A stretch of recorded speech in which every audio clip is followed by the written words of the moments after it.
Right weather breaking చూస్తున్నాం. ఆంధ్రప్రదేశ్లో వర్షాలు మరోసారి ముంచెత్తుతున్నాయి. రాబోయే 3 గంటల్లో ఏపీలో కాకినాడ, కోనసీమ, ప్రకాశం, నెల్లూరు, రాయలసీమ జిల్లాల్లో కొన్ని చోట్ల పిడుగులతో కూడిన మోస్తారు వర్షాలు కురిసే అవకాశం ఉందని విపత్తు నిర్వహణ సంస్థ అలర్ట్ జారీ చేసింది. కృష్ణా, ఎన్టీఆర్, గుంటూరు జిల్లాల్లో మేఘావృతమై అక్కడక్కడ పిడుగులతో కూడిన వర్షాలు కురిసే అవకాశం ఉందని, ప్రజలు చెట్ల కింద నిలబడరాదని అధికారులు హెచ్చరించారు.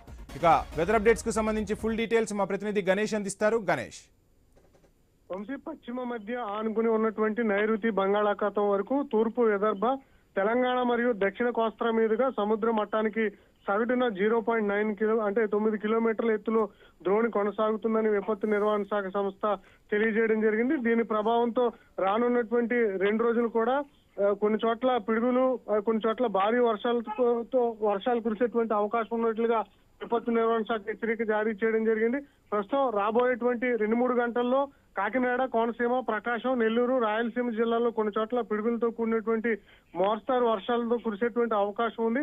అదేవిధంగా కృష్ణా, ఎన్టీఆర్, గుంటూరు జిల్లాలతో మేఘావృతమై అక్కడక్కడ పిడుగులతో కూడినటువంటి వర్షాలు కురిసేటువంటి అవకాశం ఉంది. అందువల్ల ప్రజలు చెట్ల కింద నిలబడరాదని హెచ్చరిక జారీ చేయడం జరిగింది. భారీ వర్షాలు కురిసేటువంటి సందర్భంలో తగిన జాగ్రత్తలు పాటించాలని సూచించడం జరిగింది. ఇప్పటికే అల్పపీడన ప్రభావంతో రాష్ట్రంలో 3 రోజుల నుంచి వర్షాభావ పరిస్థితులు కనిపిస్తున్నాయి.